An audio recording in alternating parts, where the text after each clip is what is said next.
Mage here, and today I do something a little bit different.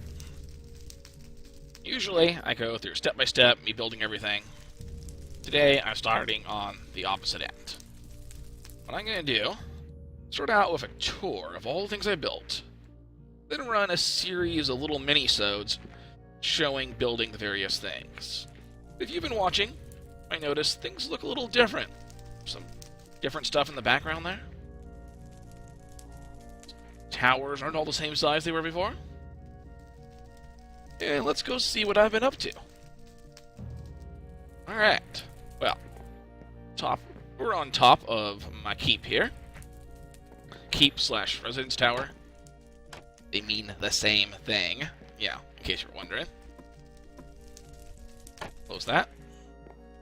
Down to the forest. There's that other guy's castle out here. Apparently it's been there a long time, just you couldn't see it from the town unless you were on top of my tower. I was originally building this, I think I had my view distance set on 8, which put it outside my view distance. And I believe our server is set on a maximum render distance of 12. Look at that thing, some big construction over there. I wonder who built that. In fact, I should probably put a sign on it, so that way no one else has to wonder who built it. Grab some signs. For now, we might need some signs. Of course, my crafting room. My entrance that I'm so in love with that you quickly and easily get from the entrance to the castle up into the primary crafting/storage room. And one thing I've done around here is finish out the bottom of these towers. There were little doors that were kind of taking bites out of this. And it just looked awkward, and the shape of these towers didn't lend itself to just having a door on the side of it. It would always be awkward looking. So, I built out this kind of like heavier entrance to the tower. There's of course my auto smelter. Of charcoal and stone in it. For some reason a single dark oak plank. Yeah. So, the bottoms of all of these towers are now rounded out. Oh, and did you notice that? Yes, a proper stable. Got my horse, who's named Lich. He won't wander out of here because he doesn't see this as a too high opening, even though it is a too high opening. The horse sees this as a 1-block opening, and so won't attempt to walk through it. I like how I kind of tucked this into the castle walls, using the existing structures. These pillars are already there. There's logs running up. This is common when you see in real-life castles, is using the structure of the castle as part of the interior buildings. So I did this little stable. Now, I'm going to want to add a donkey, which means I may want to either cram him into that stable or build another one. I don't know, should I build another stable over here, or over there? It's a good question. Also, there's a little more irregularity in our tower. We have this bulgy tower here. It goes outward and goes a bit higher than the original little watchtowers. That's because I need to fit something in there. What do they need to fit in there? Hey, check it out. Well, I tell you, whatever it is, it needs a lot of chests. Well, once you can see what's in that chest, it's pretty obvious what's up at the top. There's another row more chests staggered around this window because I wanted to keep my window there. And you come up here, and you have a fish farm. Not just any fish farm. See what's back there? Not a door that's opening and closing, or a gate, or anything like that. That's a fence post, popping up and down. This is a 111 friendly fish farm. You'll no longer be able to click on iron doors and have nothing happen. That's just not a thing anymore. So, now, fence post on a piston. It works. I mean, you saw all the stuff that was in those chests. You can still go up to the top. A little bit larger up here. Hey, look. I'll be a sword. You coming for me? You aren't actually tracking me from this distance, are you? Just randomly walking along. Alright, sure, why not? And of course, there's a hole here. Now, it's not covered in glass, because apparently you get better drops from a fish farm if rain can fall on the water. So it's just a hole.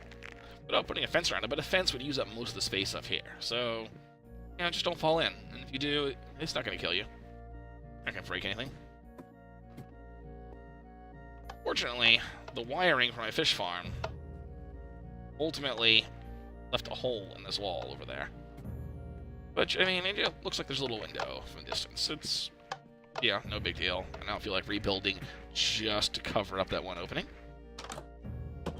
And as you come around over here, there's some other stuff I did. I was building this using MC Noodler's principles of the interlocking 5x5 grid,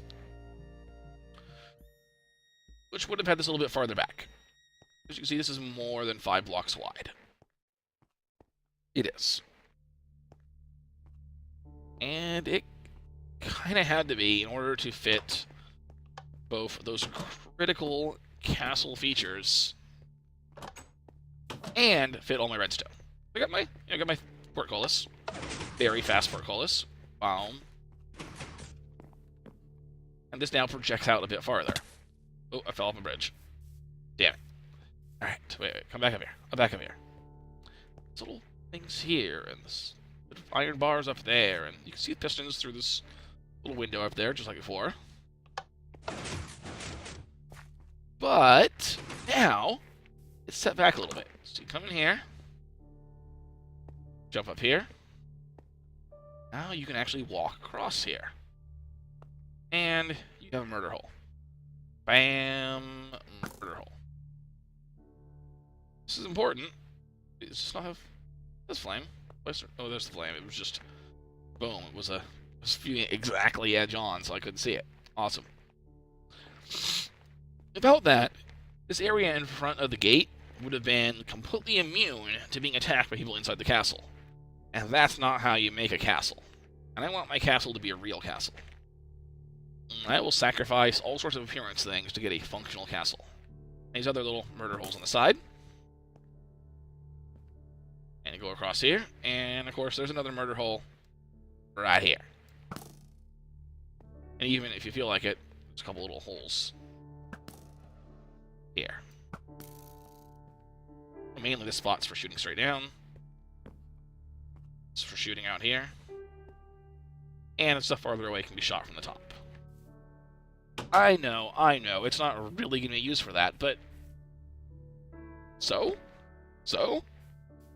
I want a castle. I want a functional castle. I want a real castle. And that's what this is. Got classic keep.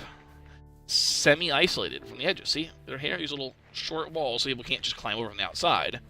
And a wooden plank that you could chop. If this area is being overrun, you chop the wooden plank, and now it's very hard to get to the store. And even using Minecraft mechanics, you actually, a zombie couldn't then break into there. Except, of course, the door's technically on top of the plank, but, we're going to pretend that's not actually happening. So, what else have I been doing? Well, let's jump on Lich here. Go take a quick look. Woo. Go.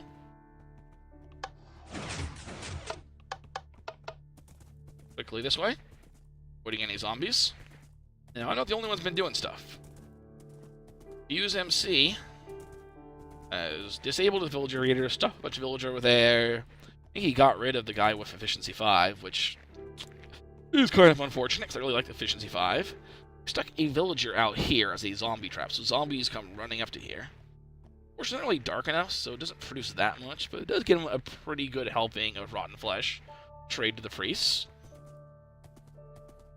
And this thing has shown up. Look at this. This is quite the tower. My own unique design for a pumpkin and melon farm.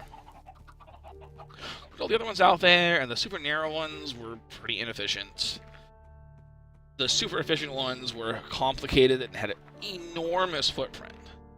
So I made one that has a ring that's 5 across, where the pumpkins and melons grow on. And it uses a basic hopper timer. Well, not the classic basic hopper timer.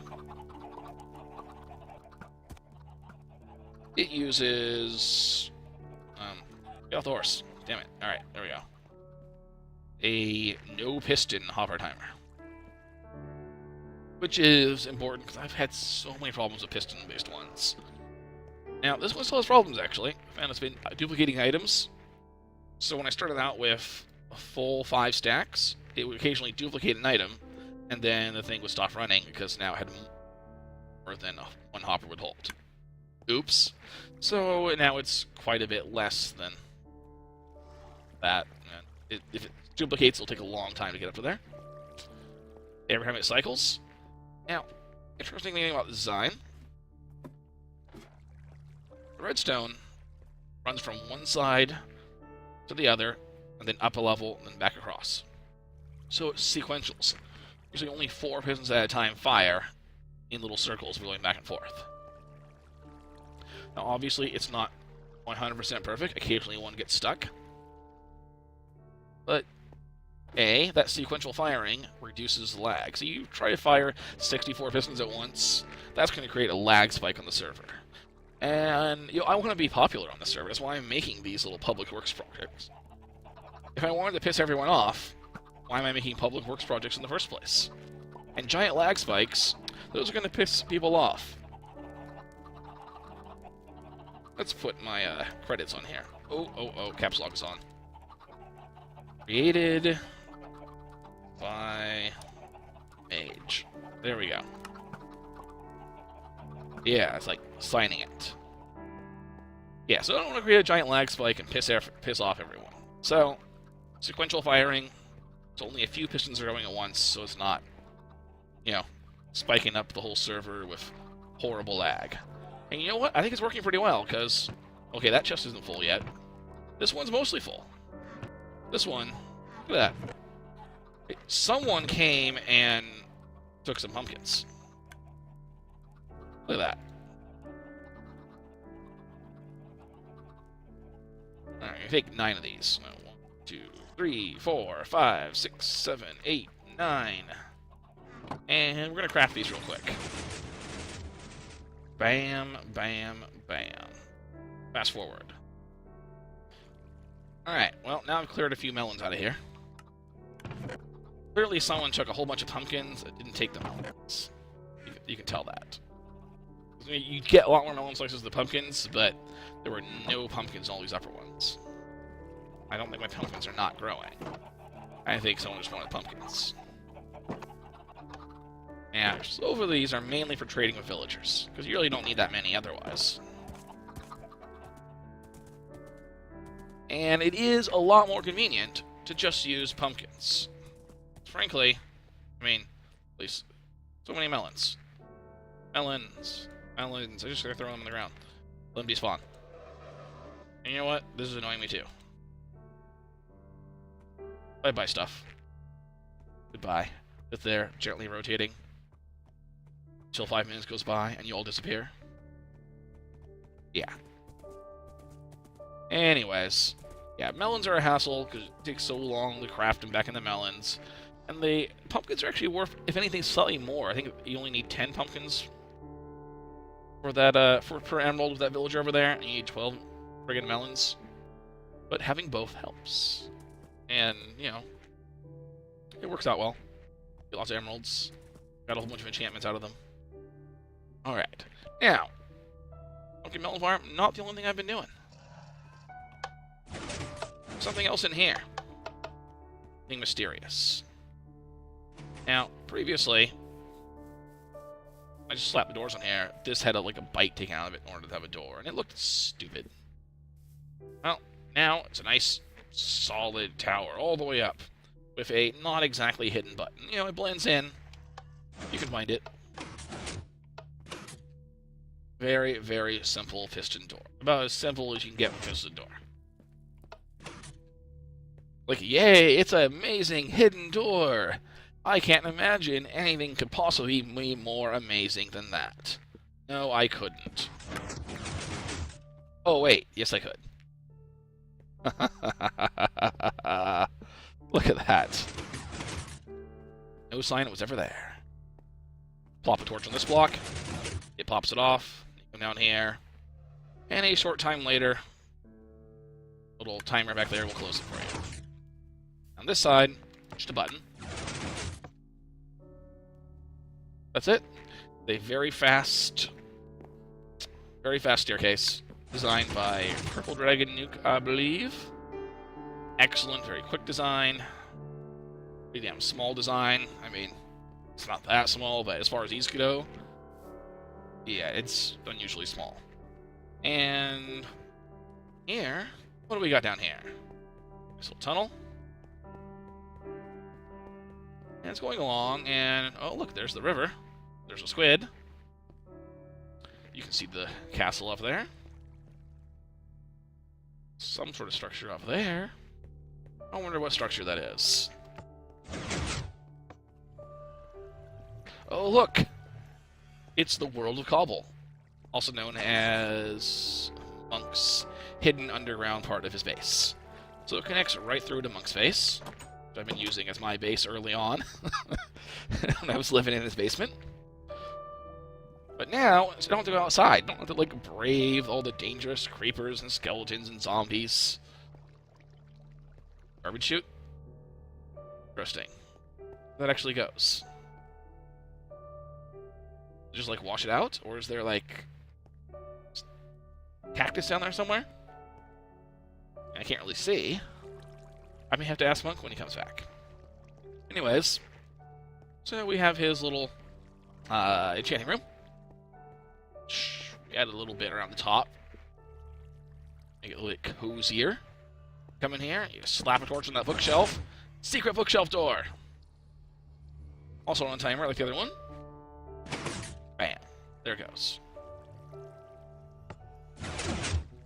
Ah, I like it. In Monk's base. And I can come over here and check my cobble supplies. Since I don't have my own supply of cobble, I'm going to come in here and steal Monk's cobble again. Yeah. Lots of cobble. Cobble, cobble, cobble, cobble. Alright. And pop back through. It's a cobble stealing door. And that is pretty much all that I have to show you. I got those cosmetic add-ons on my base. Got a couple secret doors, a tunnel, murder holes, an awesome fish farm, and of course, last and almost certainly least, a well. A pretty basic little well for my castle, so I now have water supplies in it. Yeah. So I think we've accomplished quite a bit, including the awesome pumpkin and melon farm. It was actually filled up completely last time I looked at it. Someone obviously has been making use of it. Yeah. It's a nice little world. Bye, everybody. Ooh. Yeah.